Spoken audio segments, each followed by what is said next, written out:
In at number 5 we have Whispers Estate. The Whispers Estate was built around 1894, and between 1899 and 1901 is when Dr. George and Sarah White moved in. George was a successful physician and ran his practice from their home. The two adopted many orphaned children, and unfortunately several passed away in the house over the years. Some of the children they took in were troubled. Many of them passed away in the bedrooms and other areas of the home, and even some of Dr. White's patients have been said to have also passed while in the home. Dr. White practiced in the home for over 25 years, so it's probable but unknown how many over the years had passed in the home. In the early 2000s, the home underwent renovations and a lot of bizarre activity began. Many claim that lights would flicker on and off, footsteps would be heard stomping around on the second floor, and as time went on, the activity escalated. To this day, people reserve time to come and experience all this paranormal activity, and are encouraged to write down any experiences they had while in the home, and these accounts are posted to the Whispers Estate's official Facebook page. You can go through the page and find creepy photos people have taken that show demonic figures, ghost-like creatures, and even orbs. It's also pretty common for the guests to be scratched up by unseen fingernails or touched by an unseen hand. The estate earned the Whispers moniker after the numerous guests that experienced somebody whispering in their ear, somebody they couldn't see. Due to the amount of people who have passed at the home in its early days, it's like there are a number of different spirits that haunt the estate to this day. The Whispers Estate is known as the 4th most haunted house in the United States, but many who have visited believe it to be the most haunted house in the entire country. In at number 4 we have Rhodes Hotel. The Rhodes Hotel was established in 1893 and was named after the first owners, Clara and Newton Rhodes. The youngest child in the Rhodes family, Everett, passed in one of the second-story bedrooms after contracting tuberculosis at 18 years old. Soon after their daughter's death, Newton unfortunately died, and it's believed he had died inside of the house. After Newton's passing, Clara turned the house into a dual brothel and speakeasy. It's said that one of the ladies of the night, Sarah, still haunts her bedroom tucked behind the stairs on the second floor. After Clara's death, the family home was opened as a hotel in the late 1800s and was meant to house those flocking to East Central Indiana during the natural gas boom. It's even believed that John Dillinger and Al Capone stopped at the hotel for a stay after hitching a ride on a train to Indiana. Not only did the family pass in their home, but a preacher by the name of Lester Poor supposedly hanged himself in the attic during the time when the home was converted to a hotel. But many believe his death could have been a murder. Due to the hotel's rich history, many locals and visitors have experienced paranormal activity, and everyone in the town knew that many spirits that passed in the building still haunt it to this day. The hotel closed its doors in 1937 and the property remained in the Rhodes family hands but sat empty for more than 30 years. The hotel and its contents were eventually auctioned off and it landed on the National Register of Historic Places, and the hotel saw 3 owners before the Haleys took it over for restoration. The Rhodes Hotel was purchased by Clint and Linda Haley in 1995, and they heard rumors about the haunting of the hotel, but this didn't faze them. They were more worried about the work they'd have to do to restore the home. The Haleys claim that they didn't encounter any paranormal activity, but many find that hard to believe. The hotel was up for sale again in 2017 when a man by the name of Couch took it over for his charity. Couch had launched the Lost Limbs Foundation 4 years earlier, which raised funds for prosthetic limbs for children. To this day, Couch's charity has owned and run the hotel. Not only had it been named among Indiana's most haunted places, but the hotel is consistently booked for private and paranormal investigations. The overnight investigation tickets can get up to $200, and this hotel attracts people from across the country. There have been many investigators that believe there is extensive activity in this old hotel, and people have captured a figure-like shadow moving across the living room curtains with the use of night vision cameras. Most commonly, people hear whispers and the second floor creaking when no one is inside. Unlike the Haleys, Couch said he's seen and heard supernatural happenings in the hotel since moving onto the property in 2017. He's heard footsteps on the staircase, the property camera has turned off randomly, and picked up voices before the footage flickers back on. Once, while hosting an investigation, Couch said he witnessed one of many Victorian dolls left behind from a previous owner jump off of its chair. Number 3 on this list is Crybaby Bridge. This is definitely one of the most famous spots in the state when it comes to hauntings. This one specifically is the Rogues Hollow Crybaby Bridge and has a pretty sad and scary history. There are 2 legends that could be true in regards to this bridge. The first one says that the mother of a newborn child had a falling out with her lover. He abandoned her and she fell into a deep depression. She responded by throwing her newborn over the bridge and then followed that by throwing herself over as well. The second legend says that two parents of a newborn child were driving down the road. They got to the bridge, and on that bridge their car spun out on some black ice. The car crashed into a tree right after the bridge, killing both of the parents. The baby in the back of the car survived though, at least for a time. This road doesn't get traveled on often, and it was very cold that evening. When people eventually did come upon the crash, it was too late.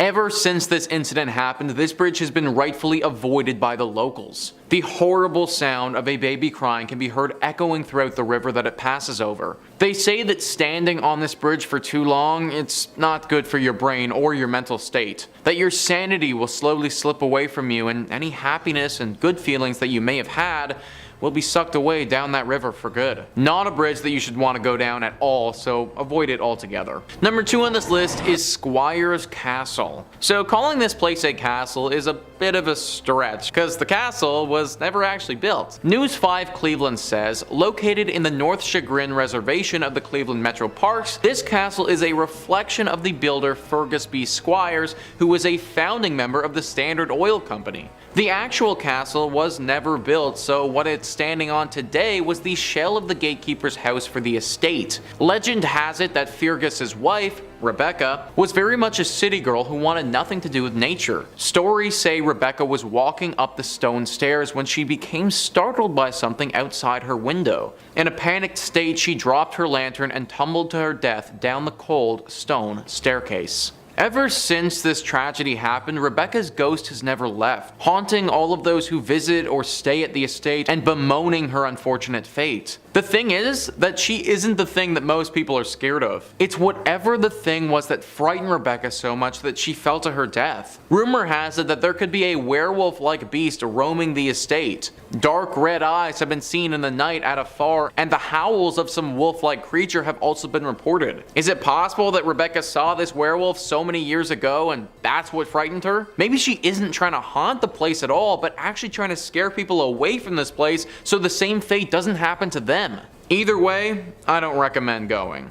And finally, number 1 on this list is the Lorraine Palace Theater. You know, for once, it would be really nice to go see some theater without fearing for your life. Sadly, you aren't gonna get that at the Lorraine Palace Theater. The Atlanta Journal-Constitution writes, the Lorraine Palace Theater opened in 1928 in Lorain, Ohio, near Cleveland. It seats just over 1,700 guests and was the first movie theater in the state to show talking pictures, according to the theater's website. Dave Hensley, a paranormal researcher and the founder of EVP Mediums, told the Chronicle-Telegram after investigating the palace that there are so many spirits there he couldn't even count them all. We got a name from a gentleman named Ed who said that he worked at the shipyard. That's profound because the shipyard was directly behind the palace. He claimed that he was murdered pushed downstairs, Henley said. There was a spirit who said that he died of drugs as well. And we had spirits that were killed in the 1924 tornado that hit Lorraine. That was pretty emotional, one of them said. My body flew, Henslett told the Chronicle. The theater's operation director told the newspaper most people in the area probably know about the ghosts and spirits that roam the palace's hallways.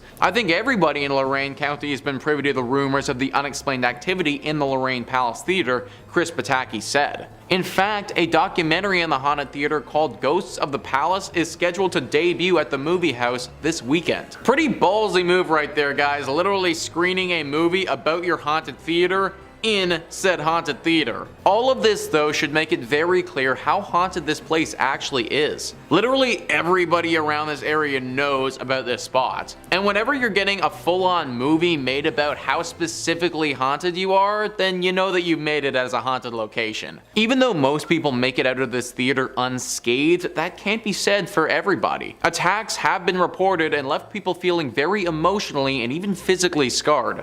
Netflix is a thing for a reason now, guys. Let's use it. Coming in at number 5, we have Terrace Inn. Located just north of the city of Petoskey lies the Victorian inn called Terrace Inn. The inn opened in 1911 and was known to be a luxury 38-room Victorian resort, though the perception of the Terrace Inn has since changed from a large number of scary ghost reports. It also doesn't help that there have been multiple deaths on the premise. Before this building was an inn, it was 2 boarding houses until they were torn down to create what we now know as Terrace Inn. During construction, 2 workers fell off a beam and sadly passed away. Therefore, it's rumored that their spirits may have settled in at the inn once construction was complete. That's not the only accident and ghost story that has occurred at the Terrace Inn though, as many years later there was a woman named Abby Sweet who was staying at the inn. Abby was pregnant and unfortunately fell and lost her life. After that event occurred, her husband Edward passed away from heartbreak just a few years later. This accident occurred in room 211, which is known to have the most reports of ghost experiences and paranormal activity. That isn't the only spirit lurking in the inn though, as there is the interactive youth, a boy between the ages of 12 to 14 who has been seen inhabiting the basement. That being said, his identity and the reason for his presence are unknown. Over the decades, there have been many reports of paranormal activity at the inn. If you ask the desk clerk for the inn's ghost files, they'll hand over a thick folder with accounts from past guests and employees. Even more frightening, it seems these reports may very well be true, as the reports span over 25 years, written by strangers with similar ghost stories. Most reports from guests and workers are of hearing sounds of footsteps and voices late at night. Additionally, doors open and close by themselves unexplainably. Some have even reported hearing the sound of a piano playing or a party being held, but when investigated, the area the sounds were coming from was vacant. Plenty of paranormal investigators have spent the night at this haunted hotel, and they all agree it's crawling with paranormal activity. Lucky for the guests though, the investigators and workers all agree that the spirits aren't harmful or hold negative energy. That all being said, this historic inn remains one of our most paranormally active locations in Michigan. In at number 4 we have Solchoy Point Lighthouse. On the shores of Lake Michigan sits Solchoy Point Lighthouse. The lighthouse has been in operation since 1895 and it's the only active light left on the lake, but behind its walls holds the stories and spirits. Between 1902 and 1910, Joseph Willie Townsend was the lighthouse keeper who lived in the upstairs bedroom with his wife. For decades, it's been said that Captain Willie Townsend remains attached to the old structure. The captain died at the age of 63 in 1910 and his death remains a mystery, though some believed it was cancer as he was known to be a heavy smoker. His body was embalmed in the basement of the lighthouse. Once Mr. Townsend died, some curious individuals got inside and went into the basement, where they found pieces of an old broken up kitchen table. Once they reassembled the table, that's when the paranormal activity began. The table chairs kept getting rearranged on their own and silverware was set on the table in a specific pattern, the way the captain preferred them.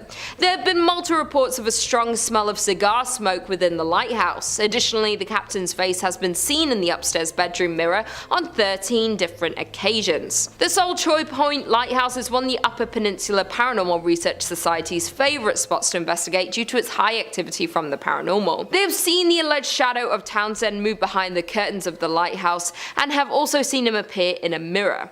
Not only that, but one guest had even said that during her visit she saw a man wearing a heavy blue coat walking across the yard of the lighthouse. She waved at the man, but he just ignored her. Not thinking much of it, she went on with her day. When the guest got home and did research on the lighthouse, she realized the man she saw was the captain himself. And to this day, those who visit Solchoy Point Lighthouse leave with stories that turn non-believers into believers of the paranormal. Number 3 on this list is South Bass Island Lighthouse. Located in South Bass Island on Lake Erie, this lighthouse and the island it's on is honestly rather beautiful. Super cute and super quaint, it's kind of like the place that you'd want to go for a day trip with your significant other. However, you may not want to take said significant other to the South Bass Lighthouse itself. It housed lighthouse keepers in the late 1800s. The weirdness began back in 1898 with Harry Riley, the lighthouse keeper, and his assistant Sam Anderson. Anderson was a bit of a weirdo. He was said to have captured snakes on the island and then bring them to the basement of the lighthouse, where he kept a bunch of them. Anderson apparently lost his mind though during the time that he worked at this place. Apparently there was a small epidemic and he freaked out at the prospect of having to stay in quarantine. Triggering a little bit? It's thought that he took his own life by jumping off of the cliff portion of the island. Then later on, the lighthouse keeper Harry was found hopelessly mad running around the island like a lunatic. It was the two stories of these men that launched the legends of a haunting at this lighthouse. People are very scared of the lighthouse as they believe it to be haunted with some sort of demon that will make you go insane. A lovely and quaint little spot, but one that if you spend too much time at will literally have you lose your mind. Not to mention, the ghosts of these two men have been spotted from time to time running around frantically, looking as if all their wits are totally gone. Number 2 on this list is Edwin Shaw Hospital. Edwin Shaw Hospital has truly seen it all, and it's no wonder that it's deeply haunted today. It initially opened in 1915 as a hospital specifically for tuberculosis. Then a few years later, a side wing opened up to care for pediatric patients. Needless to say, during these periods there was a lot of death that took place. Then in 1947, things changed drastically and became a place for abandoned children, those who lost their parents, or those who suffered. For the next few years of this place's operation, there were a decent amount of scandals that took place. Tons of reports of mistreatment of these children, with some patients even taking their own lives during this time. Eventually this became a psychiatric hospital as well, and as you can probably imagine, it saw its fair share of human rights violations and scary things. Now, this place is no more, it's completely demolished, but the area is still deeply haunted. Ohio Exploration went prior to its demolition in 2017 and saw its haunted nature firsthand. They write, "Of course, with such a rich and diverse history, it is no surprise that Edwin Shaw was said to be haunted. The spirits of not only the tuberculosis victims, there are 246 buried in the hospital cemetery, but also of those children who took their own lives and those who fell victim to ill fates were said to haunt the hospital and its grounds. Doors opened and closed by themselves, and sounds of spectral footsteps were often heard in the halls. The sounds of a meal being served in the mess hall were heard quite frequently, but upon inspection, the hall was completely empty. Ghostly humming and other odd sounds were heard in Sunshine Village, where the bulk of the paranormal activity was said to take place. Be very careful, guys, of this place in Ohio." Number 1 on this list is Moonville Tunnel. Moonville Tunnel is a deeply haunted tunnel in Ohio that locals are perpetually afraid of. Jim Reed says, according to local legend, the ghost is that of a railroad worker who was crushed by an oncoming train in the spring of 1859. The newspaper article from the MacArthur Democrat dated March 31st, 1859 reads, "A brakesman was fatally injured when the wheels passing over and grinding to a shapeless mass the greater part of one of his legs." Talk about graphic. Most who claim to have sighted the ghost in Moonville Tunnel say that he carries a lantern and is sometimes seen as a hovering orb of light. At least 4 other people were reported to have been killed at Moonville Tunnel as well, although the details, they kind of vary. Some legends claim that Moonville was struck by a plague and quarantine, and that the ghosts are of those killed by the epidemic. Others state that the ghost is that of a pregnant woman struck by a train, and still others claim that it was an 8-foot tall man who was struck. However, none of these legends are quite as popular as the initial one. This tunnel appears on tons of the most haunted Ohio lists, and it even has a pretty massive section on Wikipedia dedicated to how haunted it is. That can't be said for most other places, and just kind of leads to the legitimacy of these ghosts. On the Wikipedia page, there are also extensive stories about the Lavender Lady, the engineer, and the bully, who were all apparently characters that died due to this train many years ago. As Jim Reed mentioned earlier though, these are lesser legends, but still could have actually happened. Whatever or whoever is truly haunting this tunnel, it's clear that it probably isn't safe for us to be exploring. Avoid the Moonville Tunnel at all costs. Unless you're in a train, in that case, because considering how our ghosts became ghosts, you might actually be safe. Kicking off the list at number 5, the Landmark Inn. Located in the upper peninsula of Michigan, right around Lake Superior, you'll find the Landmark Inn. Yeah, nice and cute and cozy. Come on in, take your coat off, stay a while. This fancy hotel was originally built in 1930 as a luxury accommodation for wealthy business owners from all around the United States. Sounds like a good time. Let's gather, let's talk shop around candles. These business owners would visit the Landmark to check on their business interests, all that good stuff. Though for its 100 years being open to guests, the hotel has had multiple reports of, you guessed it, ghosts and paranormal activity. It's so common at the Landmark Inn that the ghost hunters and paranormal investigators, they make trips out to the hotel quite often just to check in and be like, hey, how's it going? And they put on their gadgets and they just check in on them. They can rely on them.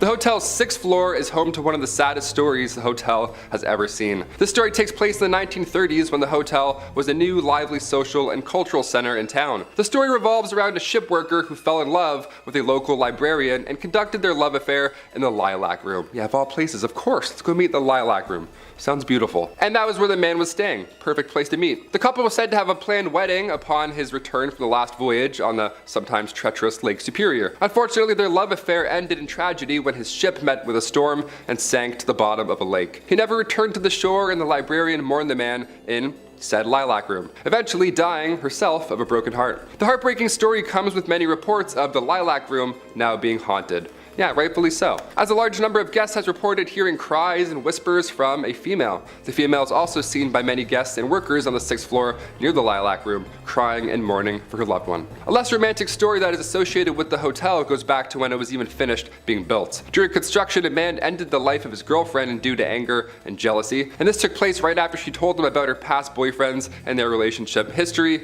Just normal stuff that he flipped out on, just a monster. And since the hotel was still being built, to conceal the evidence, the man buried her in the unfinished basement. Just horrible stuff. You knew I was going there and you're like, oh, please don't. To this day, decades later, visitors and employees report hearing cries from that basement, and some report hearing whispers from a female voice asking for them to find her body. I just got goosebumps. That's real goosebumps. No matter how much time goes by, these two women, heartbroken for different reasons, still haunt said hotel today. Number 4, Michigan Bell Telephone Building. The Bell Telephone Building can be found in downtown Grand Rapids. It's known from the legend that the building is haunted by 2 ghosts. It's always 2, eh? Always gotta have pairs. Good things come in pairs. Even demons. These spirits have consistently caused chaos throughout the buildings for years in their own unique personal way. We love it. We love a unique ghost. The spirits that haunt the Bell Building are rumored to be Warren and Virginia Randall, a couple who used to reside in the Grand Rapids. Back in 1907, they moved from Detroit and bought the Judd White Mansion in Grand Rapids, which has now been torn down and built into what we now know as the Bell Telephone Building. So a lot of history there already. Over the years of living in this new house, Warren and Virginia's relationship started to crumble as Warren became very strange and paranoid almost, creating hardships in their relationship. In 1908, Virginia became tired of Warren's strange and aggressive behavior, so she decided, I'm out of here, peace. She left him. One night, 3 years after they were separated, Warren convinced Virginia into taking a car ride with him, hoping to get back together, maybe talk it out. The two of them ended up at the Judd White house where their verbal disagreement turned horrible, and Warren sadly took the life of Virginia. Then he proceeded to end his own life in the very same moment. The tragic accident that happened in the Judd White house became public knowledge, and the house was left empty with no one wanting to occupy it. Yeah, more than fair. I'm like, what's rent? Also, what happened? No. The house remained abandoned for 10 years after the accident until they finally just decided to tear the thing down completely. Thus, in 1924, they built the Bell Telephone Building on the ground, which still is in operation today. Yeah, they didn't tear that one down. That one's still going strong. Due to the horrifying scenes that happened on the grounds of the Bell Building, many claim that the spirits of Randall and Virginia still remain, haunting the new building. Some say that ghosts move into the new building and remain there to this day. I mean, I think that's possible. Ghosts like to move. They can go through walls. They can probably relocate. Through the years of operation in the office building, visitors and employees all report being harassed by strange late night calls, which have been traced back to be coming from inside of the building itself. Yeah, inside the house. You guessed it. It's upstairs. That's so scary. Due to this and the strange eerie feelings that the employees feel while they're even working, it's safe to say Randall and Virginia may remain on the grounds. Most likely. They're definitely there. It sounds like they're there. They're for sure there. Number 3 on this list is the Franklin Castle. This house is actually called the Tiedemann House, but over the years and from the history it has, it's been nicknamed the Franklin Castle. News 5 Cleveland says, known as the Franklin Castle, this Victorian-style stone house has been a witness to history and withstood the development of the West Side. This stone castle carries an American horror story type history along with it. The house was built between 1881 and 1883 by a German immigrant, Hans Tiedemann. At the turn of the 19th century, Franklin Boulevard was one of the most upscale residential avenues in Cleveland. Franklin Castle was sold in 1896, just 1 year after his wife Louise died. In the century that followed, the house saw many new owners and new uses. Rumors began to circulate around 1986 that the house was haunted by the ghosts of Mrs. Tiedemann and her daughter Emma, who died before the house was even built. So this one is kind of strange because it doesn't seem like anything terrible happened to these two ladies in their death, or at least nothing that I could find. Most times when a spirit haunts a place, it's because they died in a fashion that was very unnatural. That wasn't the case here, and yet they still haunt the castle. It's a nice home to look at from the outside, but definitely not a place that you should be going into. Avoid it altogether. Number 2 on this list is the Gore Orphanage. Anything that is named the Gore Orphanage is bound to be haunted, and this is no exception. News 5 Cleveland says it's claimed to be one of the most haunted places in Ohio. Located in the countryside of Vermilion, a fire engulfed an old orphanage, burning dozens of people alive, according to long-told tales. For over a century, visitors to the Gore Orphanage have reported strange experiences of glowing lights, chilling cries, and apparitions. Light of Hope was the actual name of the orphanage and was established by Johann Sprunger and his wife Katrina. They moved moved to the Vermilion area after their 2 former businesses in Indiana also caught fire. Throughout the years, children told stories of abuse, neglect, and slave labor conditions. In 1909, an investigation was conducted, but because the state had no laws or regulations pertaining to orphanages, nothing could formally be done to prosecute the couple. While there's no proof that any deaths actually did occur, there's still little doubt about its reputation for being one of the most haunted areas in Ohio. So not only did this place suffer a horrible tragedy where several people passed away during a massive blaze, but prior to that even happening, there seemed to be so many human rights violations going on. I have no idea how back in the day the state wouldn't have had any laws pertaining to orphanages, but it just shows how back then these operations and children were so neglected. Because of all this tragedy and just general sadness, we have what stands today, a horribly haunted, abandoned old orphanage. Now this is on the list of places not to go, and that's because it is actually very dangerous to do so. The ghosts here are upset, and interacting with them will be a huge strain on your mind. However, if you are feeling strong enough, then I actually do encourage you to go. The only way these spirits will finally find peace is if they finally get the attention from the public that they deserve, something that clearly this place didn't get while it was in operation. And finally, number 1 on this list is the Ohio State Reformatory. This is one of the most famous spots in all of Ohio. It got the public's attention when it was used as the filming location for the famous movie Shawshank Redemption. It also got the public's attention though when it was claimed to be one of the most haunted spots in the entire state. The Atlanta Journal-Constitution says workers laid the cornerstone on what was known as the intermediate prison between the Boys Industrial School in Lancaster and the Ohio State Penitentiary in Columbus for nonviolent offenders on November 4th, 1886, according to the Mansfield News Journal. The building was used as an operational prison for 94 years until 1981, and during that time there was a good deal of violence, death, and disease. It's not surprising in the least to find out that this place is haunted. Visitors have reported seeing shadows, hearing strange noises and conversations, and experiencing feelings of anger, dread, and sadness. In 1948, the reformatory's farm boss, his wife, and his daughter were kidnapped and killed by 2 enraged parolees outside the prison's walls. But the building itself is believed to be haunted by the ghosts of Arthur Lewis Glattack, the superintendent at the prison from 1935 until 1959,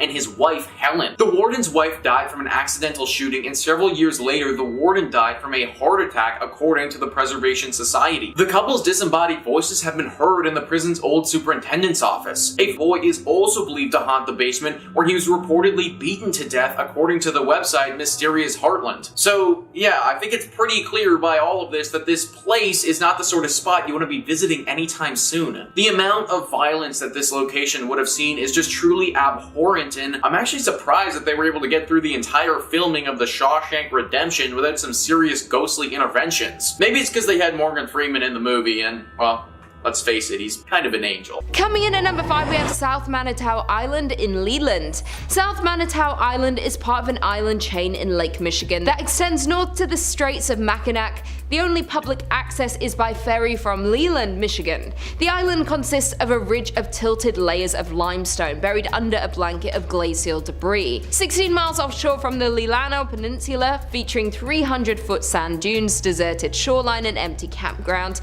it's about as terrestrially creepy as you can get in Michigan.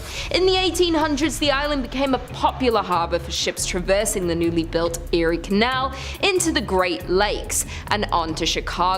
One local legend surrounds a ship full of passengers stricken with cholera stopped at South Manitou, where sailors buried their victims in a mass grave, some of them still alive at the time. Soon after this incident, the first appearance of ghosts and hauntings began. The mass grave is believed to be near the old cemetery just north of the Bay Campground. This is also near where the old dock used to be located. Additionally, the passage between mainland Michigan and Manitou is one of the deadliest sections of Lake Michigan. This is due to a sudden weather change, creating a navigational hazard, causing over 50 known shipwrecks. Traffic was quite busy here during the late 1800s, and there were frequent accidents where ships would literally run into each other. Off the coast of the island lies the shipwreck of the SS Francisco Morazes, Hassan, where rumors say a young island boy died after trying to explore on his own.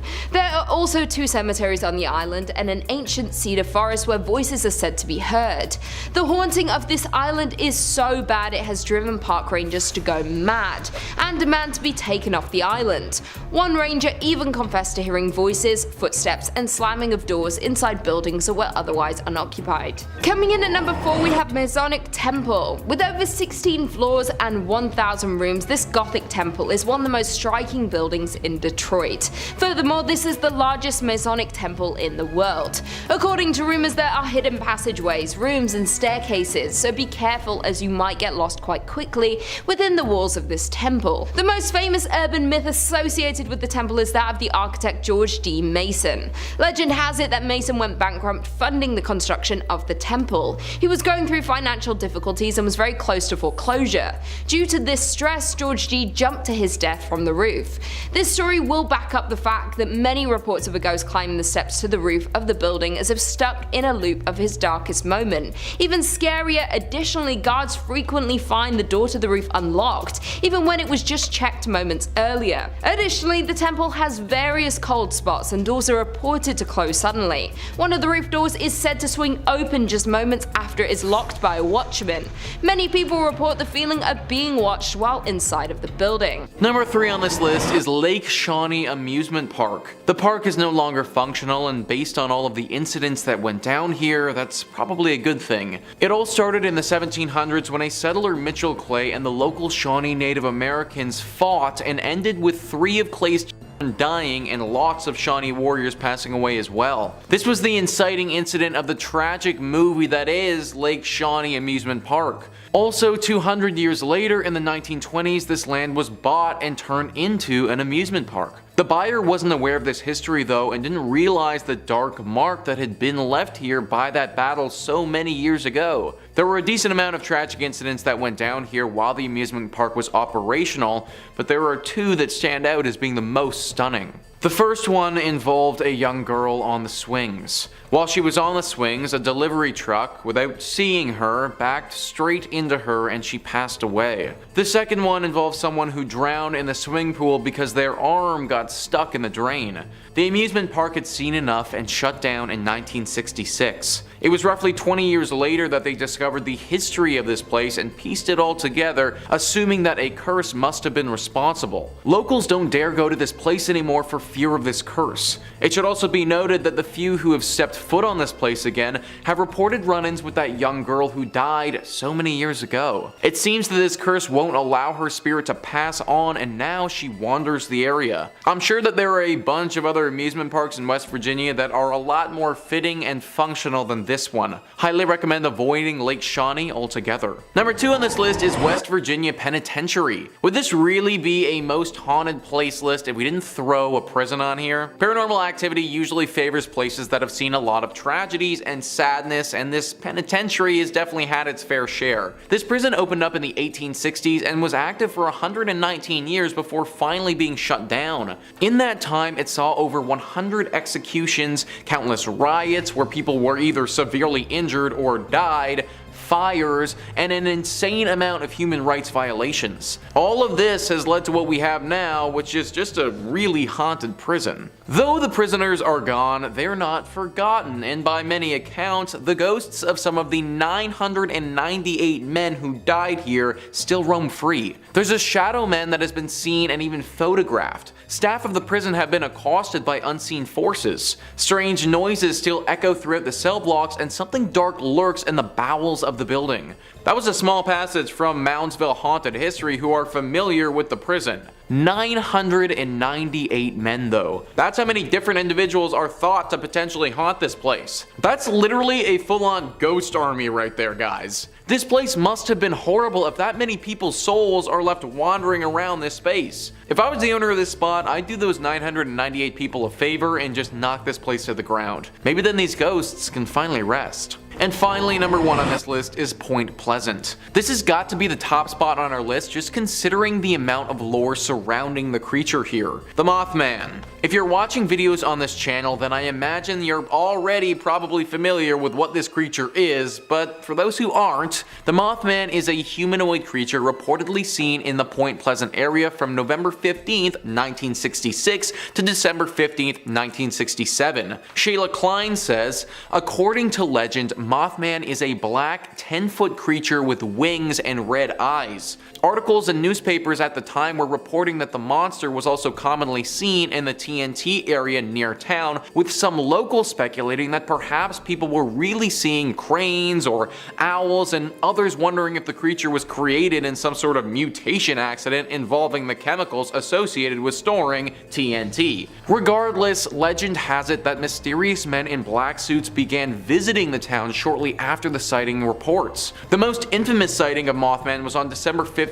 1967. Locals said that they saw Mothman on top of or flying over the Silver Bridge, which was a suspension bridge over the Ohio River that connected Point Pleasant, West Virginia, to Gallipolis, Ohio. According to Mothman lore, shortly after the creature was spotted on the bridge collapsed, resulting in the deaths of 46 people. An investigation into the disaster found that a fracture in a suspension chain was the cause. This is one of the most famous American urban legends ever. The amount of people who saw this creature during this period of time and the fact that high-ranking secret officials started to investigate it all point to its legitimacy. It was active for about a year and then just totally disappeared though, and nobody knows what happened to it. The leading theory is that the government was able to capture whatever it was and probably took it to a secret base to study it. If that's the case, then Point Pleasant is most likely safe now, but be wary of what's flying over top of you if you do decide to go here. Coming in at number 5, we have William A. Irvin. During the fall season, the ship has haunted tours with actors, but the ship really is haunted. The haunted ship began in Duluth in 1992. Before the haunted ship started, the William A. Irvin was open for regular boat tours during the month of October. Historically, this month was really slow, and the DECC needed a way to generate more revenue during this quiet month. Having heard about a failed attempt by Cleveland's William G. Mather trying to become a haunted ship, the DECC decided to try their own hands at a haunted attraction. The William A. Irvin partnered up with UMD to give the school's drama department some experience on production and acting. Needless to say, their attempt was a huge success. More than 2 decades later, the haunted ship is the peak of the Irvin's yearly business. The most common sighting that employees relate is that a lady in white has been seen walking around the ship, noticeably. She is usually up on deck and is dressed in period clothing. Nobody has ever been able to identify who she is or why she is tied to the vessel. There is also said to be a former captain who is still overseeing his ship. He is most often seen in the captain's chair and is said to be angry that the ship remains in dock and is no longer seaworthy. There are another 2 men haunting the ship. One sticks to the front of the ship and apparently does not understand what has happened to him, while the other sticks to the rear of the ship and has confirmed that he died after falling from a ladder. The family of the second man has come forward and said the story surrounding his death was always suspicious and they were denied a claim to his pension. In at number 4, we have Enger Tower. The 82-year-old watchtower can be found right in the middle of Enger Park. The tower was built in 1939 and looks over the Duluth Harbor, being known as one of the most well-known haunted places in Minnesota, and for good reason. The tower is 531 feet above Lake Superior and is built of bluestone from local sources. Enger Tower was first dedicated by Crown Prince Olav and Crown Princess Martha of Norway on June 15th. It was built as a tribute to businessman Bert Enger, who passed away in 1931. The dedication was in honor of Bert Enger, a native of Norway who came to this country and became a successful furniture dealer. At the time of his death, Mr. Enger donated 2/3 of his estate to the city of Duluth. This included the land known as Enger Hill, which along with Enger Tower is also the home of Enger Park and Enger Golf Course. The tower can be seen almost anywhere throughout the city and has since been restored. There is a local legend that a man took his own life in 1948 by jumping off the 5th level of Enger Tower. They say his body has been found hours later but was never identified. That being said, there are numerous ghost stories of visitors seeing a man on the 5th floor of the tower before entering, but when they reach the top, he is gone. Coming in at 3, Droop Mountain Battlefield. On November 6, 1863, the Battle of Droop Mountain occurred in Pocahontas County, West Virginia during the American Civil War. Confederate forces engaged but failed to prevent Union forces under General General W. Averill from a rendezvous with other federal troops in a joint raid on Confederate railways. Droop Mountain was one of the largest engagements in West Virginia during the war, and essentially resulted in the Confederate collapse. The battlefield site is now preserved and administered by West Virginia as a state park, and the unknown Confederate dead are buried in the Confederate Cemetery at Lewisburg. A wooden observation tower, hiking trails, and picnic tables mark the grounds where the Civil War soldiers fought, died, and some say still remain. Many visitors have reported sounds of galloping horses and sightings of the ghosts of headless Confederate soldiers, as well as one soldier lying asleep against a tree. Coming in at 2, Lake Shawnee Amusement Park. In the late 1700s, the Clay family moved to West Virginia, which is presently known as Mercer County. The Clay family, comprised of Mitchell and his wife, settled on an 800-acre farm and raised 14 children. However, in 1783, tragedy struck while Mitchell was out hunting. A few members of the Shawnee tribe killed 2 of the Clay children and burned another at the stake. In retaliation, Mitchell hunted down a handful of Native Americans and killed them. The land in turn became unoccupied for years, up until the early 1900s when Conley T. Snyder purchased the land and built a small amusement park on it. However, the amusement park had just as unfortunate luck as the Clay family.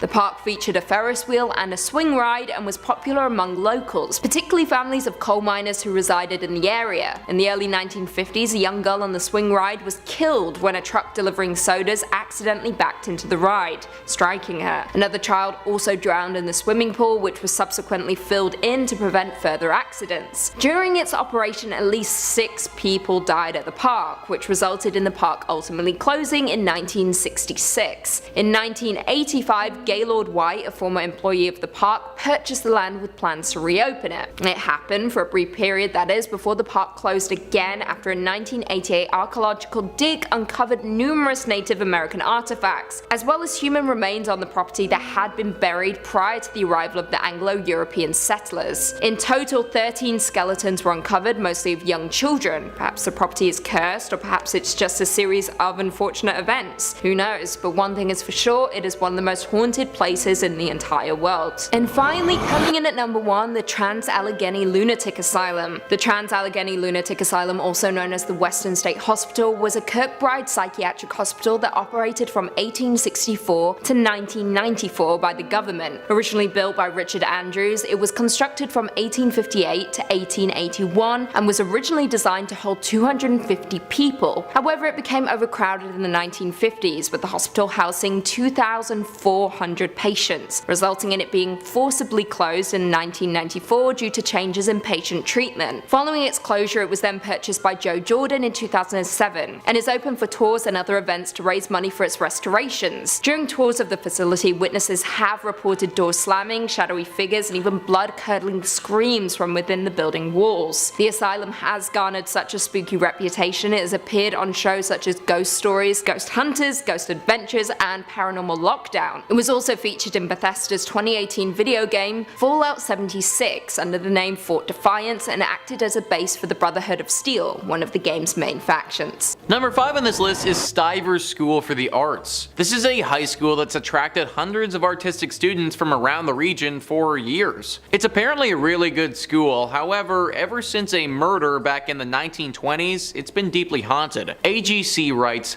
according to the online magazine Dayton Most Metro, a teacher named Mary Tyler was found dead in the pool with a locket in one hand and a broken pointer in the other. The teacher was reportedly involved with a senior student at the time of her death. He disappeared after her body was found and was never seen again. Officials believe the unnamed student tore his picture out of the teacher's locket so nobody would suspect him, according to the writer Julian Heisler. The school eventually covered over the pool, building a classroom on top of it. A trap door still leads down into the pool, which is used for storage now, Heisler said, but it seems Mary Tyler never left. Students and maintenance staff have reported Tyler's ghostly figure levitating in the abandoned pool and floating about the lower levels and the network of tunnels buried underneath the school, banging on pipes and wailing loudly wherever she goes, Dayton Most Metro reported. A floating dead body. Yeah, that sounds pretty haunted to me, guys. Ever since this ghostly incident, there have been tons of spooky moments reported by students. Lights flickering, temperature changes, items mysteriously moving around by themselves, and things of this nature happening regularly at this school. It's crazy that something that went down 100 years ago still has such a hold over this place, but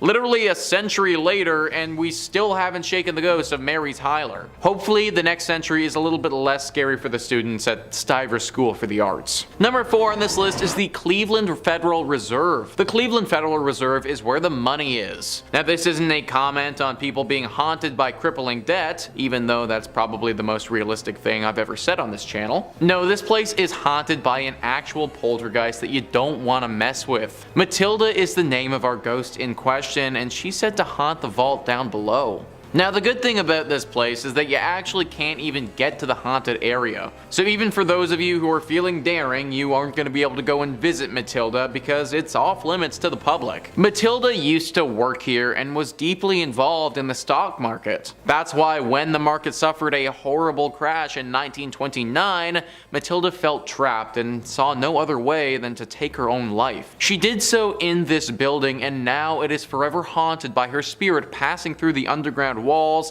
scaring all of those who work down there. It's hard to know how accurate this haunting really is because we don't really have any proof of it. That, however, is more due to the fact that it's super off limits and super well guarded vault that nobody can get to. If we can trust the verbal accounts of the people who've run into her, and there have been many, then we should definitely fear this vault. In at number 3 we have Avon Bridge. The Avon Bridge is known to be haunted by almost every local living in the area. It is a massive trip-arch railroad trestle spinning a rural road over White Lick Creek. The bridge is a fascinating landmark in Hendricks County with lots of legends and history surrounding it, some more sinister than others. There are a few historical facts about the bridge that we do know. It was built in 1906 off County Road 625, was designed by W.M. Dunn, and is still used today. Many haunted stories surround this bridge and the area surrounding it. One story claims that a mother had been walking on the tracks and fell to her death. The mother's wailing could be heard when you drive under the bridge.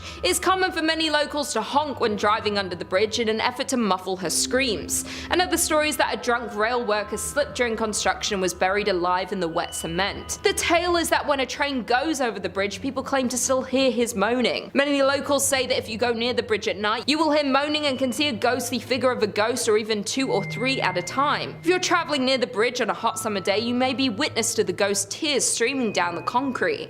Many people don't even refer to it as the Avon Bridge. It's often called the Haunted Avon Bridge because of the number of accounts of ghost sightings and constant sounds of the moans and screams heard from the ghosts that haunt the bridge. In at number 2 we have James Allison Mansion.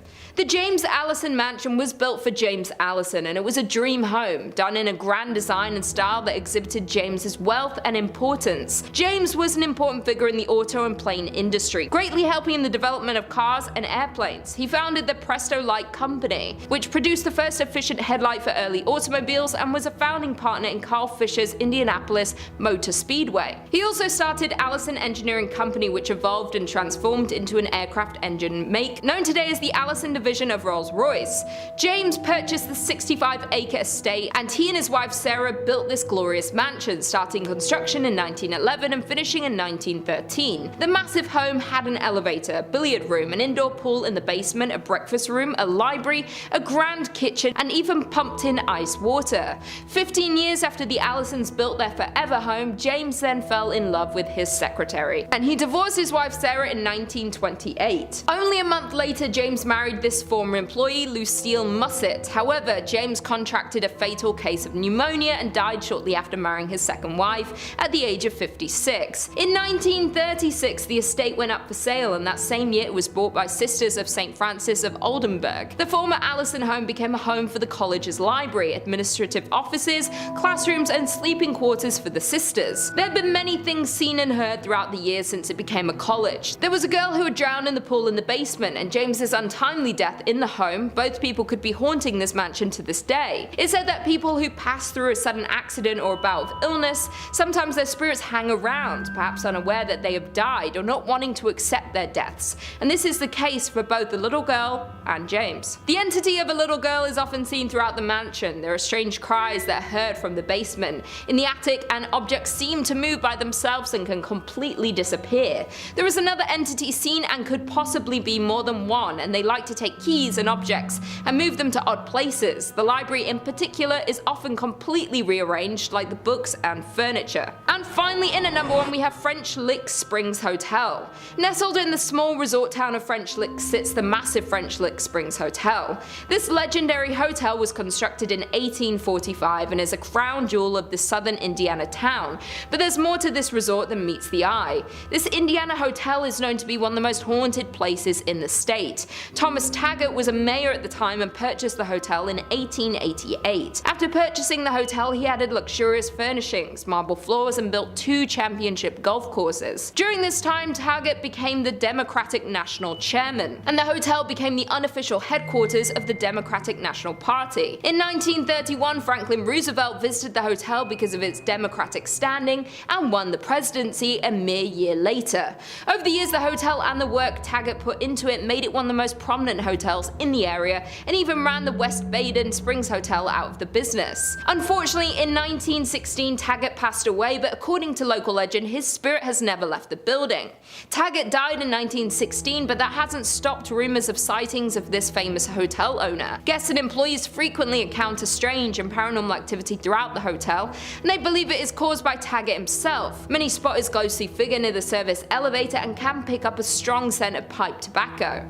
Others claim they witnessed his spirit riding down the hallway on a horse and making noise inside the ballroom. Some hear noises and others encounter his ghost, though usually both don't occur at the same time. Not only is Taggart's ghost living in the hotel, but there are also rumors of a former bellhop that lingers around the hotel. Many believe that he was a current employee until they saw old photos of him hanging on the wall, or were told no bellhops were on duty when people had encountered him. Employees and guests say that it's pretty hard not to encounter some sort of activity when you're in the hotel, and due to the vast amount of paranormal sightings are why it's considered by many to be the most haunted place in Indiana and one of the most haunted places in all of the United States. Number 5 on this list is Cleveland Gray's Armory Museum. This building was constructed in 1893 for the Cleveland Grays, who were a volunteer private military company. The group helped law enforcement and dealt with other criminal ongoings that attacked the city's streets. They continued helping out the military for as long as the government would allow them to, but after World War I were no longer allowed to enter as a private group. However, they obviously had a lot of weapons and things of that nature that nobody would be using anymore. So today, there now stands the Cleveland Grays Armory Museum.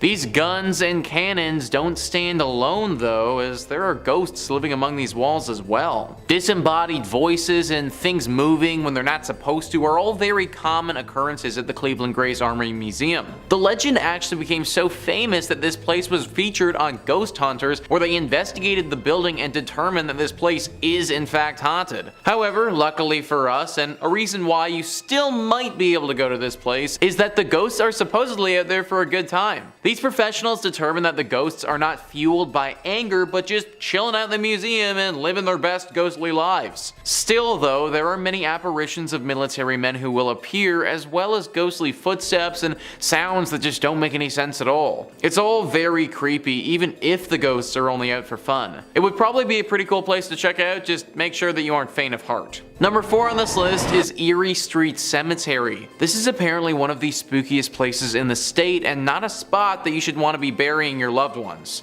Only in your state rights. In 1826, this charming cemetery was established on East 9th Street, though it was known as Eerie Street at the time. Before then, a community burial ground was maintained near modern-day Public Square. Expansion, of course, eventually caught up with the cemetery, and it's now right across the street from Progressive Field. This growth once threatened the cemetery's existence, as bodies were removed from the cemetery in the early 1900s to make space for the new development. This preparation was shut down when the Pioneers Memorial Association was founded, so the burial grounds remains, yet it now feels oddly out of place. Perhaps one of the most unforgettable stories is that of Jock Ossaut, also known as Walking Bear. Jocko Sot was the proud chief of the Meskai Kai, a tribe that existed in Iowa. Following the conclusion of the Black Hawk War, Jocko Sot came out east to hunt. He made the acquaintance of Dan Marble and joined his theater troupe, traveled to England, and even came into the favor of Queen Victoria. However, he fell ill and parted ways with the troupe. Legend maintains that Jocko Sot was making his way home to his ancestral lands, anticipating his demise, but that he passed in Cleveland before he reached his intended destination. As a result, local myth maintains Jocko Sot remains eternally restless. His local friends like Dr. Horace Ackley arranged for his burial in Erie Street Cemetery. His dismay at being unable to return home caused him to crack his stone grave marker. This ghost has been spotted so many times and haunts those who pass by here. He's even said to haunt the Cleveland Guardians baseball park, which is just across the street from this cemetery. His ghost is forever restless and just wants to get home, but I'm not sure that he ever will though. Number 3 on this list is Lake Shawnee Amusement Park. This has made our list before when it comes to haunted and abandoned amusement parks. What was supposed to be an area of fun and joy is now just a scary place where you might just get taken. Wide Open Country says, when Conley Snitto first showed up with the dreams of building a carnival back in the 1920s, he had no idea about the bloody history of the land itself.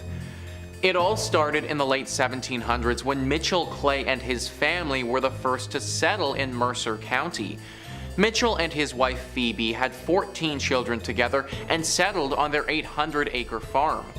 Tragedy struck the first time when members of the local Shawnee Native American tribe two of the Clay children, Bartley and Tabitha, while they were working on their daily chores. After Mitchell killed some of the Native Americans in retaliation, the Clay family and their property would never be the same. Fast forward to the 20s when Conley Snitto is working on his park with no knowledge that it's actually a burial ground. He funded the Ferris wheel, swing rides, a dance hall, and even a swimming pool. But the haunted history of the area started to catch up with the park and strange things began happening.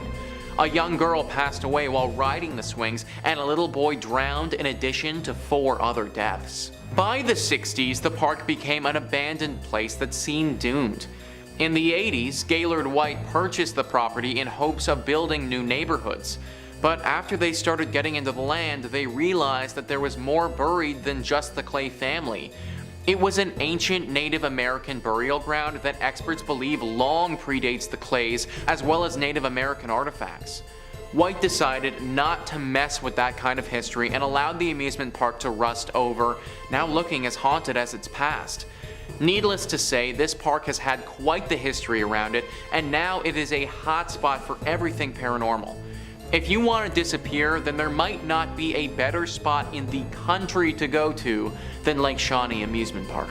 Number 2 on this list is the Trans-Allegheny Lunatic Asylum. One of the scariest and most haunted asylums in the world here, guys. West Virginia Tourism says, located in Weston, the Trans-Allegheny Lunatic Asylum was a sanctuary for the mentally ill up until 1994. This National Historic Landmark was once an important military post in the Civil War. It was originally built to hold about 250 patients, but during its peak it held 2,400 patients in poor conditions. Ghost experts have flocked here to experience the paranormal for themselves. They've heard blood-curdling screams and seen mysterious shadowy figures. Many say the souls of the insane have never left the halls they once called home. These shadow figures are dangerous too, folks. People have been attacked here and it's been pretty bad. The spirits that live here, there really is nothing human about them anymore. All humanity has left these creatures and now they resemble more of a Dementor from Harry Potter than anything even remotely from this planet. If you go to this asylum, then your disappearance is a very real possibility. And trust me, having one of these things take you, it wouldn't be a good time for anyone. And finally, number 1 on this list is Braxton County. It feels weird just blocking off an entire county, but if you're trying to stay safe and not disappear on us, then you might have to do that. West Virginia Tourism says, on one fall night in 1952, a UFO fell from the sky and landed here in West Virginia. What happened next has been highly contradicted. A group of local children and neighbors went to where the UFO fell and found a mysterious being with shiny eyes and a round red face cloaked in a green drape-like material. The later dubbed Flatwoods Monster hissed at the group and disappeared. The witnesses also reported a pungent smell that made them feel nauseous. The following day, when investigators inspected the site, they found skid marks and an odd, gummy deposit, but no strange smell. So for all we know, there is still some alien creature just running around these parts and doing whatever it wants. That's really not a reassuring thought here, folks, and not something that I think that we should be okay with. Like, I feel as if this kind of needs to be addressed by the American government or something like that. I guess it's possible that they have conducted an operation to catch this thing and we just don't know about it. Either way, until we have definitive proof that this thing is gone for good, I'd avoid Braxton County altogether. Number 5 on this list is the House of Wills, a historic mansion with a deep history and an even deeper haunting. The Atlanta Journal-Constitution says it was built in 1898 by the Germania Tavernian Social Club, according to the website of the current owner, Cleveland artist Eric Freeman. By 1912, it was turned into the Hospital for Immigrants, and by 1920, it housed the Cleveland Hebrew Institute until 1938, prominent African-American entrepreneur and businessman John Walker Wills bought the property in 1942 to use as the location for his second funeral parlor. Wills died in the home in 1971 and his family sold it in 2005. The home fell into disrepair until Freeman bought it in 2010 and started the challenging work of restoring and renovating the property. Freeman said on his website that Wills is believed to be one of the many ghosts that haunt the house, and on his Facebook page he posted a scary electronic voice phenomena, or EVP, recording from the house of what sounds like dozens of spirits from beyond trying to be heard by the living. There have actually been some famous paranormal investigators that have looked into this mansion before, and they all came to the same conclusion. It's haunted. A swirling mist will occasionally appear in the mansion, followed by stark temperature changes and a horribly foreboding sensation. Visitors who've stayed at this mansion for extended periods of time say that the visit changed them. That they're sort of constantly on alert after that stay, as if they're hyper aware all of the time. Unless you're trying to feel anxious literally all of the time, I'd book another place to stay if I was you. Number 4 on this list is the Sealy Rose House. This house is located in the Malabar Farm State Park, which is in Richland County. To this day, it's still a working farm, which is kind of shocking considering the horrible tragedy that occurred here many years ago. Sealy Rose is actually the name of a person, a young girl who lived in the late 1800s. This girl wasn't innocent and sweet as the stereotypical farm gal is.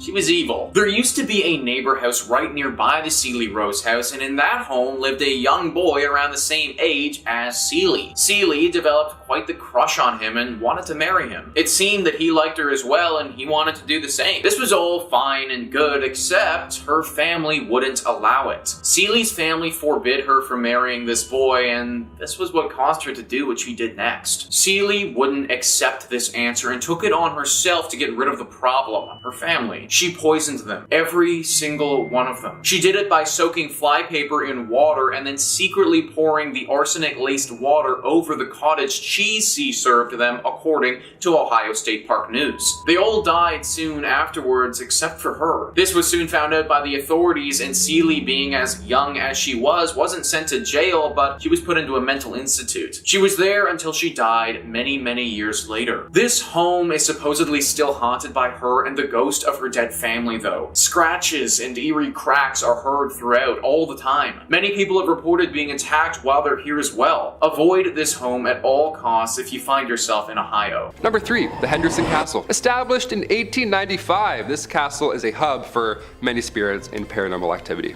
I mean, it's a castle.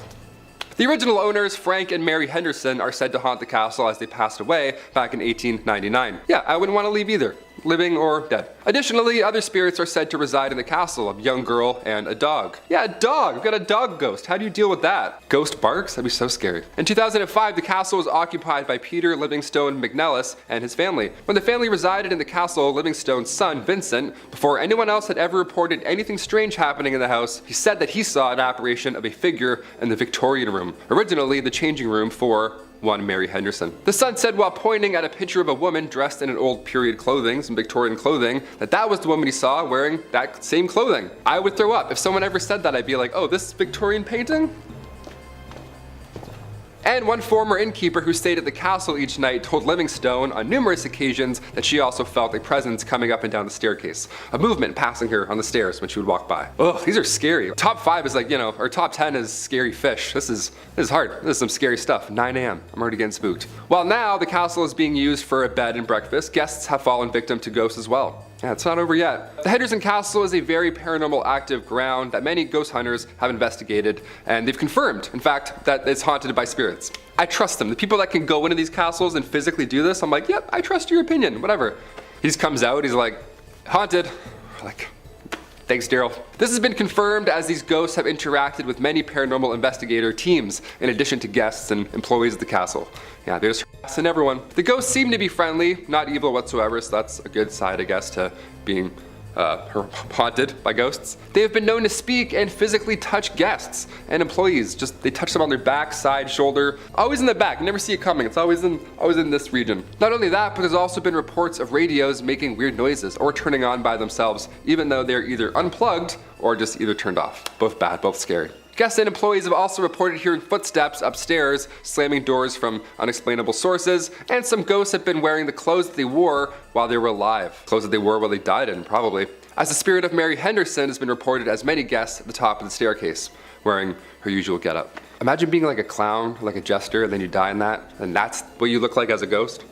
You're like, what? I was doing a mascot gig. I don't want to look like a shark forever. Number 2, Allegan Lodge. The old Allegan Elk Lodge was built in 1909. It was used as a psychiatric and TB hospital until its closure in 1948. The lodge was a former hospital that was frequented by mobster Al Capone, and one that many say is haunted by at least 7 different ghosts. Yeah, you thought 2 was bad. Add 5 more. Now we got 7 ghosts. And it's currently on the auction block in Allegan. If you have a lot of money and bravery, there you go. While the structure was originally built by physician John Robinson in 1909, somewhere in the 1920s, it was sold to a doctor from the Chicago area who had allegedly had underworld ties. That's a great doctor. That's just who you want working on your pancreas. Brought pancreas back today. The facility was supposedly frequented by mafia figures such as Al Capone, the Prohibition-era Chicago mob boss, and his men. Yeah, well, they needed medical attention or when they simply needed to get away from Chicago, this is where they'd go. The old Elks Lodge, Al Capone. He's like, oh, it's cozy. They have great soup. Years later, it was used as an Eagles Lodge and an Elks Lodge. And in 2010, it was acquired by an Allegan woman who began renovating the property, but now she wants to sell it. Yeah, can't imagine why. Because one of the former doctors who owns the lodge had underworld ties, maybe? Something like that? I don't know. It led to a lot of people believing that there's a lot of undercover stuff about this lodge. It's still happening to this day. I don't know why I'm doing this like it's like over there, but I'm like, there's something going on in that lodge. Especially as it's known to hold 7 different paranormal entities, like I mentioned previously. For many years, employees and visitors have told stories of spirits who relentlessly roam the building. Some of the paranormal activity that has been experienced here includes cabinets opening up by themselves in the kitchen, sounds of children laughing, it's always calming in the morning, photographic anomalies captured throughout the building, and like you name it, shadowy figures in the basement, all bad. Notably where the morgue was located. The basement, good stuff, a lot of stuff happening in there. They'd be knocking on the front door, indiscernible conversations, and ringing at the doorbell when no one was present. Yeah, good stuff. Again, I have goosebumps, they're back. Guests also heard footsteps and the sound of hospital activity long after being used as one. They'd also see full-bodied apparitions of children. They would just see ghost children. That would be it. I wouldn't have to see any more. I would just see the ghost children and be like, again, see ya. Like that's. And finally, number 1, Point O Barks Lighthouse. There are plenty of lighthouses in Michigan, and plenty of them are rumored to be haunted, of course, because they're lighthouses and they're creepy, as they normally are. And this one is no exception. Built in 1847, real old, lot of history with this one. The lighthouse is located on Point O Barks. As the legend goes, early to mid 1800s, Peter Shook had been Point O Barks' first lighthouse keeper. He was the OG. In 1849, Peter drowned while he and a couple of friends were sailing to Port Huron to pick up supplies for the lighthouse. He left behind 8 kids and his wife Catherine, and she took over at that point for Peter's duties, thus becoming Michigan's first female lighthouse keeper. Since then, people have claimed to see the spirit of Catherine walking along the edge of a cliff dressed in mourning clothes, as she is still heartbroken by the loss of her lover, of course. As we talked about earlier, ghosts like to wear the things that they were, that they passed away in. Again, I would hate to be a clown outfit, that would suck. She had also been spotted in the window of the 2nd floor wearing an apron, along with an apparition being seen, footsteps ascending and descending the tower stairs, and giggling has also been heard. overheard. Yeah, you hear giggling and there's cold spots, therefore haunted. For sure haunted. And the smell of burnt tobacco has also been wafting through the air many a times. Lighthouses are pretty stressful, more than fair. When paranormal investigators, specifically the Southeast Michigan Paranormal Society team, when they had a 2-day intensive investigation after their search, they concluded that they believe that there is every reason for the lighthouse to be haunted. The investigators did some electric voice phenomenon work in the living room, and then they heard loud thuds from overheard. Like, where did they get this gear from, you know? Like, I want this gear. I have some questions of myself going on in the apartment. I want to swing it around a bit. A sound of something scraping along the floor as well, and additionally, during their investigation, the rocking chair had moved 2 feet and was still moving. Just love to keep rocking around. We love that. We love haunted rocking chairs. We love unexplainable forces. While they were upstairs, they also reported hearing heavy footsteps from another unknown source. So many ghosts, there's rocking chairs, people moving around, working in the basement. It doesn't sound like the afterlife is a peaceful one, if I'm being honest. Sounds like there's a lot of to do after you die. I'm not really looking forward to it. I thought I could just kind of float around in your paintings, but now it sounds like I'm gonna have to go and wear this. Wear my morning clothes, who knows? Number 5 on this list is the Trans-Allegheny Lunatic Asylum. Operating from 1864 to 1994, this asylum, like most of the entries on this list, has certainly been through the ringer. This place was meant to only house 250 people at its max, but on many occasions had over 2,400 people residing here. Everyone was crammed in like animals, and considering this building was never meant to see this many patients at once, the living conditions were pretty horrible. Whenever you cram that many people into a small space together, especially an asylum, some pretty nasty things will go down as well. Several murders have taken place here over the years, along with incidents of patients and workers taking their own life. The haunting of this location was pretty progressive and didn't come on all at once. Reports date back to the early 1900s and got increasingly more frequent as time went on. Eventually it became clear by the later 1900s that this was no longer a usable space and they needed to move on. This is why it shut down in 1994 and has no medical purpose at this point. In fact, now the only thing that it has is ghost tours. The owner of this place know the legends are far stretching with this asylum and intend to make a profit on it. The ghosts are decently friendly here, or at least for the most part aren't dangerous. However, there have been a few instances where individuals have been scared to a point of serious and significant trauma. If you do plan to go here, then make sure you have a thick skin and aren't frightened easily. Number 4 on this list is Haunted Harper's Ferry. Harper's Ferry is a small town in West Virginia that honestly looks like something out of a storybook. It's comprised of roughly 100 19th century restored buildings. As you can imagine, it's a very quiet town and there isn't too much of a big city vibe going on here at all. This place wasn't always quiet though. In the American Civil War, this town played a pivotal role and was fought over multiple times throughout the years. People believe that it was through the death during the Civil War that this place has developed an affinity to spirits. Deborah Block says, at the nearby True Treats historic candy store, chocolate and other candies are brightly lit on tables and in baskets. The cute and welcoming shop is popular with visitors, hardly seeming like a place where a ghost would want to hang out. But store manager Tara Dockman, known as the Ghost Lady, in town for her sensitivity to paranormal activity, says there are 2 ghosts who frequent the store, and she even knows one of them by name. The female has a white flowy gown and she goes to the top floor of the store where there are no customers, she explained. And Colby, a man, likes to show himself and usually shows a shoulder or a pants leg which you'll see walk across a room. They both like to throw candy around and slam doors on customers. Dockman said Colby is a troublemaker who may also push people. She assured me that she had spoken to him about not bothering me while I was in the shop and was hiding in a corner storage area. Tara isn't some nutbag who's the only one who sees ghosts here either. Tons of people in the town have had run-ins with them. In fact, the biggest attraction this town has to offer are the ghost tours that highlight how haunted this place truly is. Coming in at number 3, we have Doherty Hotel. The Doherty family has owned and operated the hotel since it opened in the 1920s. The Doherty men were and remain the business managers. However, as the current owner Jim Doherty tells it, it was the Doherty women who were the heart and soul of the business. The hotel has a colorful history. During Prohibition, it was a speakeasy, a place for backroom gambling and adult entertainment. entertainment. It was also a meeting place for the Mafia and Purple Gang. Here, they worked out their differences. In 1938, the hotel was the site of one of the Michigan's most notorious murders. Isaiah Lebo, former Purple Gang attorney turned Purple Gang businessman, was murdered in the bar. He was shot by his cousin and business partner Jack Livingston and sadly passed away.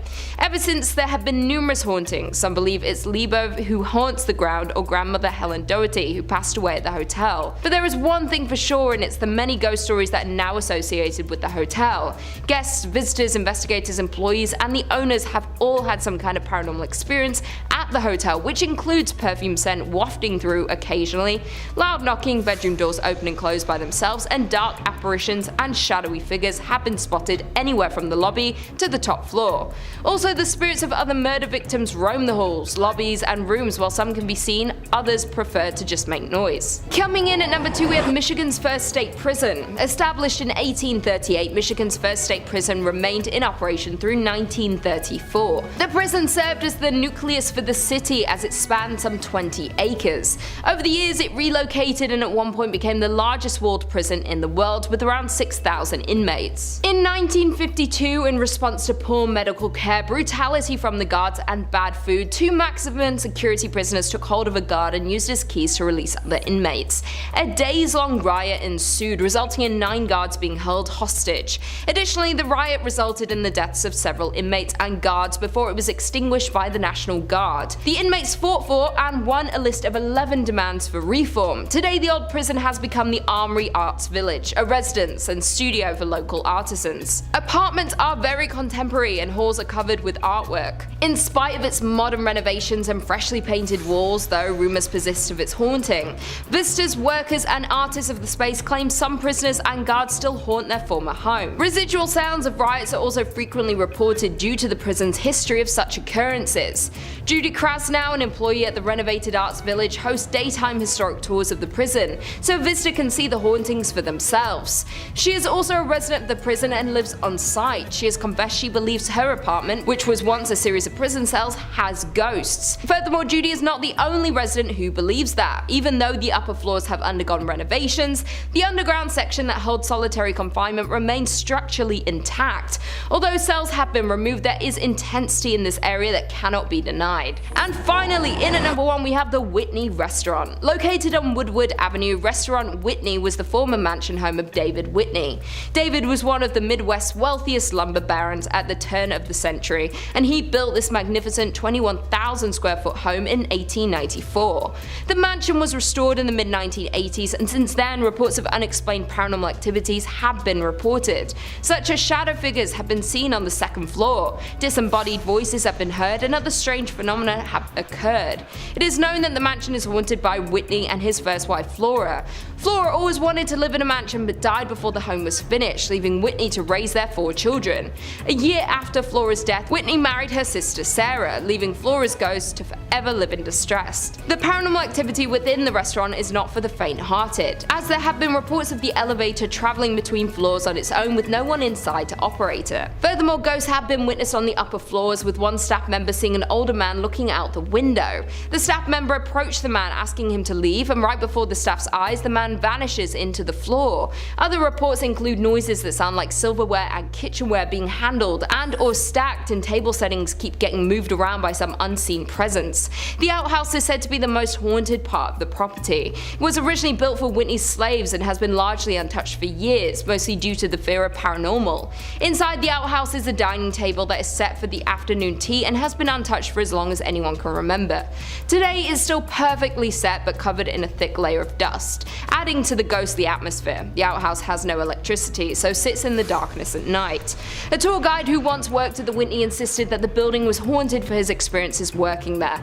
The worker claims a group of dolls vanished from a room inside the building. Also, the worker has reported hearing his name being called from an empty area of the building. The Whitney Mansion is an elegant and beautiful property but has high body counts, a haunting history, and plenty of supernatural sightings still happening today. Coming in at 5, West Virginia Penitentiary. Opened all the way back in 1875, the West Virginia Penitentiary in Moundsville is said to be one of the most haunted prisons in the states. The first building constructed on the site was the North Wagon Gate, which was made with hand-cut sandstone. The state used prison labor during the process, and work continued continued on this first phase up until 1876. Following completion, the prison consisted of the North Wagon Gate, North and South cell blocks, a kitchen, dining area, hospital, and chapel, as well as a 4-story tower connecting the 2 administration buildings. The prison also included space for female inmates and personal living quarters for the warden and his family. Once the prison opened, it housed 251 male inmates, including some who helped construct the prison where they were incarcerated. The condition of the prison worsened throughout the years, and the facility was eventually ranked as one of the top 10 most violent correctional facilities. On Wednesday, November 7, 1979, 15 prisoners escaped from the prison, one of them being Ronald Turney Williams, who was serving time for murdering Sergeant David Lilly of the Beckley Police Department. He managed to steal a guard's weapon and reach the streets, where he encountered 23-year-old off-duty state trooper Philip S. Kesner, who was driving past with his wife. Kesner attempted to take action against Williams, but he was shot in the process. The prison was home to riots, fires, and nearly 100 executions during its time in operation. To this day, visitors have reported sightings of phantom inmates and a shadow man wandering the premises, as well as unexplained voices and cold spots. You can take tours around this haunted penitentiary and even view the electric chair dubbed Old Sparky. For you brave souls out there, you can also do an overnight session if you dare. Coming in at 4, North Bend Rail Trail Tunnel number 19. North Bend Rail Trail is located in Ritchie County in West Virginia and is a favorite for hikers, cyclists, and horseback riders traversing the 72-mile-long trail. However, proceed with caution if you wind up in the area, particularly around tunnel number 19, also known as the Silver Run Tunnel. History goes that on one foggy evening in 1910, an engineer spied a young woman in a flowing white dress standing on the tracks. He brought the train to a stop, but when he searched for the woman, she had vanished. He wasn't the only one to spot her either, many of his predecessors had as well. No one quite knows the origin of the woman in white, although some bones were found under a house near the tunnel. Some people say you can still spot her. Now, those who explore the tunnel are advised to bring a flashlight even during the day, with the tunnel being over 1,376 feet long, which is beyond sunlight's reach. You have been warned. Coming in at number 3, we have Van Dusen Mansion. In 1892,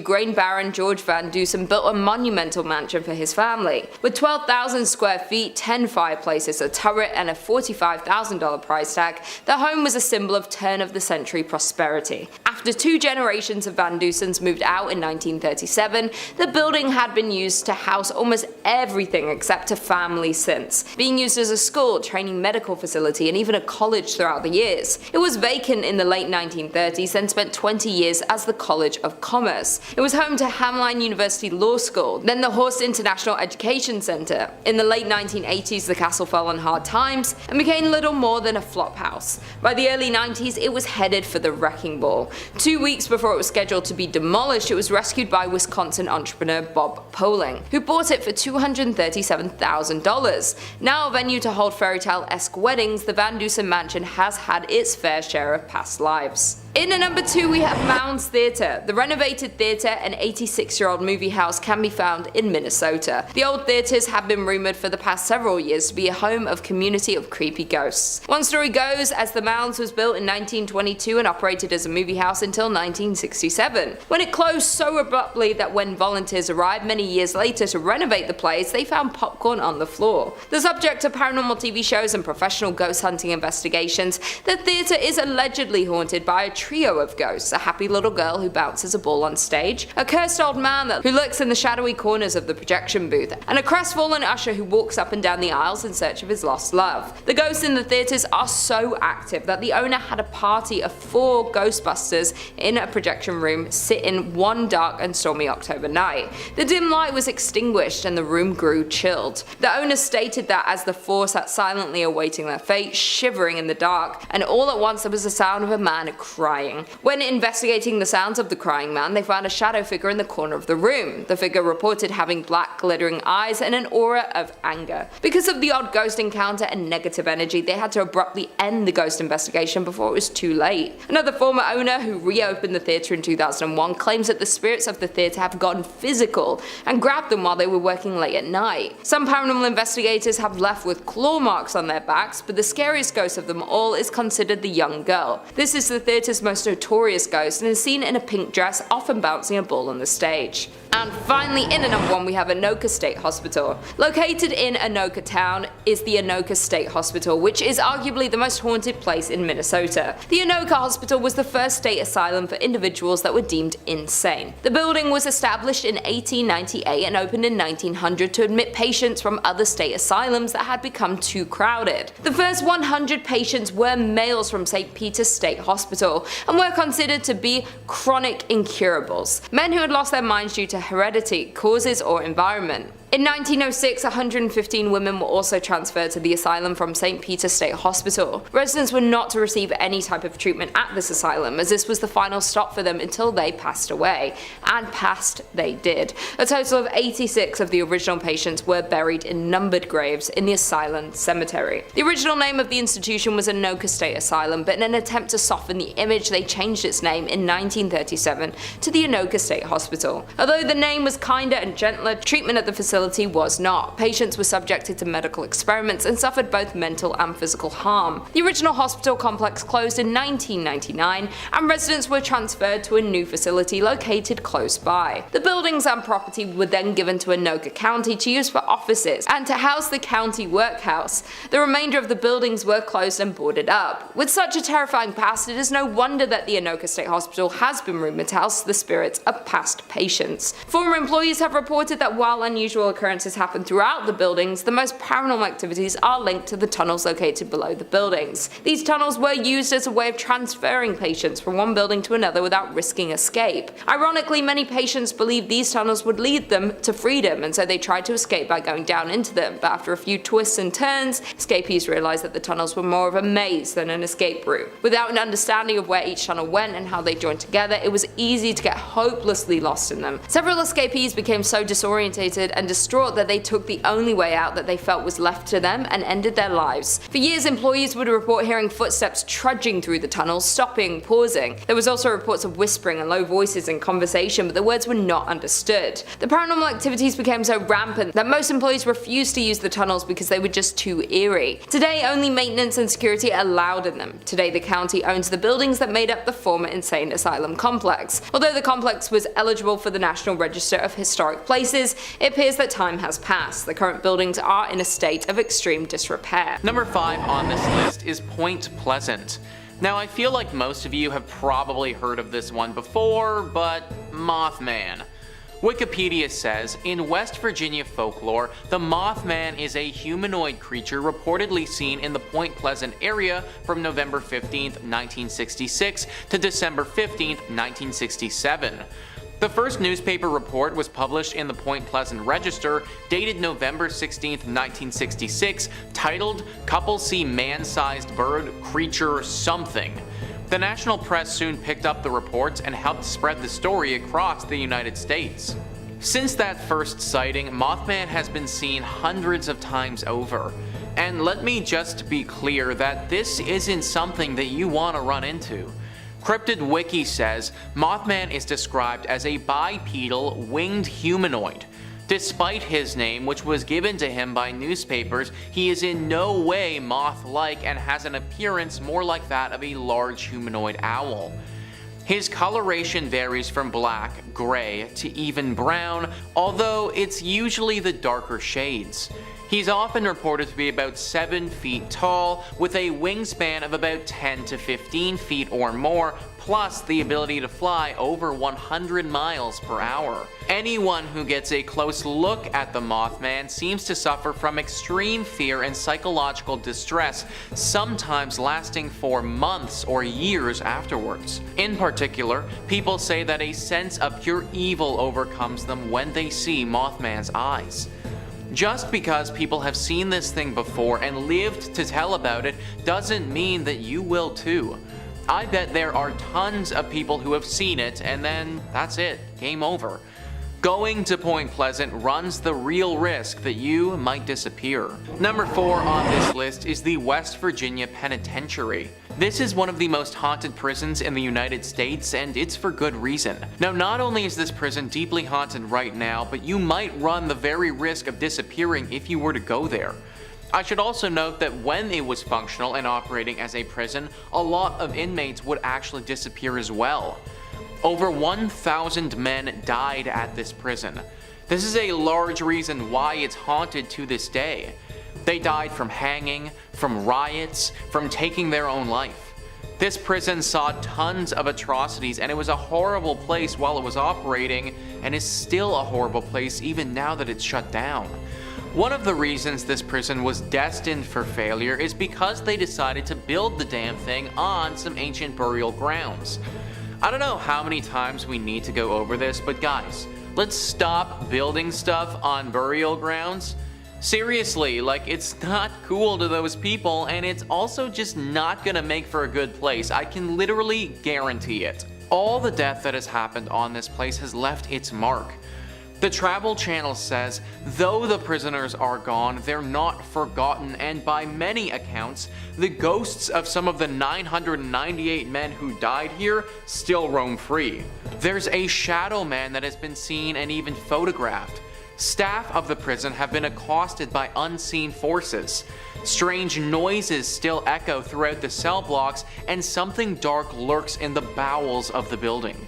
Stay away from this prison at all costs, folks. In at number 3 we have Mackinac Island. One of Michigan's most popular tourist destinations is also one of its most haunted, Mackinac Island. The small island sits on Lake Huron, covering almost 4 square miles of land between the upper and lower peninsulas of Michigan. The island was originally home to indigenous settlements long before European colonization. Seeing at least 2 battles during the War of 1812, it has been the resting ground of many tragic deaths, making it a prime location for hauntings and paranormal activity.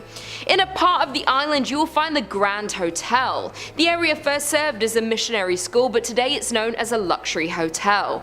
Through investigators, there have been many reports of paranormal activity in the area, and it's known that the Grand Hotel is one of the hotspots for paranormal activity on the island. Legend has it that construction workers uncovered human remains while digging the hotel's foundation, with paranormal activity stories being recorded in the theatre, outside grounds, and in its rooms. The staff have also reported seeing a man in a top hat playing the bar's piano. Others see a woman in Victorian clothing who roams the halls, even getting into beds. Another paranormal hotspot is the Mission Point Resort, which was a moral realignment, a religious movement from the 1930s. The resort's popular ghost story is about a man named Harvey who died in the late 1960s. Supposedly, Harvey was dealing with a broken heart and ended his life behind the resort, not being found until 6 months later. Some people believe there's more to the story, that he was perhaps murdered. That being said, Harvey is often reported in the resort's theatre, where visitors have reported being pinched or poked. With the never-ending ghost stories and paranormal reports, the island is deemed the most haunted town per capita in the United States, with 16 haunted locations per 478 people. It is safe to say that there are some paranormal activities and ghosts lurking on the grounds of the island. Coming in at number 2 we have Holly Hotel. Due to the growing number of railroad passengers passing through the area, the hotel was built in 1891. Many staff, residents, and haunted historians will agree that the Holly Hotel is one of the most haunted buildings in the state of Michigan. Norman Gauthier, a professor of parapsychology who is also known as a world-famous ghost hunter, investigated the hotel in 1989 and concluded that the building is indeed haunted by a great number of spirits. Throughout the years, the hotel survived 2 fires exactly 65 years apart. Many residents and guests of the hotel have talked about the weird feelings they got on the second floor of the hotel, without us actually admitting to seeing ghosts. The inn's most famous ghost is said to be the former owner himself, Mr. Hurst. Hurst passed away in the 1920s, but many believe he just can't let go of his hotel. He is the most active ghost at the Holly Hotel and wasn't happy with the renovations that have been done to his inn. The rumor is if you see a man wearing a frock coat and top hat and smell cigars, you most likely have met the man himself. The other most common spirit would be with the former hostess, Nora Kane. According to the hotel, Nora's ghost is seen most often in the bar and back hallway. She has been heard playing the piano or softly singing a tune throughout the hotel, and her flowery perfumes can be faintly smelt when she is around. Those are only the 2 most common spirits of the Holly Hotel, though there are so many more encounters reported by visitors and ghost hunters. And finally, in at number 1 we have Beeson Mansion. Found in Niles, Michigan, sits an old mansion that was built in 1847. The home was constructed by a local whiskey distiller who sold it to an Italian attorney Strother Beeson, and that's why it was referred to as the Beeson Mansion. Across the street of the mansion lies the family's private cemetery. Strother built the tomb across the street as a final resting place for his mother, and it wasn't too long afterward another family member joined the cemetery. Strother's son, born in 1969, tragically passed away, and a total of 12 family members are now entombed in the crypt. The ghost stories surrounding the Beeson Mausoleum are at least based on truth, if not completely true. Family legends about Harriet's odd behavior were cited in newspapers over time, but not until much later, accompanied by reporting on unverifiable hauntings. Jumping to the late 1980s, when working to restore the mansion, the property owner reported hitting their head on a table in the hall, but something hitting them on the back. As well, they experienced instances of being pushed forward by an unknown force. Additionally, the doors would open and close behind them unexplainably. The renovated mansion is vacant now, but no one dares to buy it due to the many cases of hauntings and paranormal activity.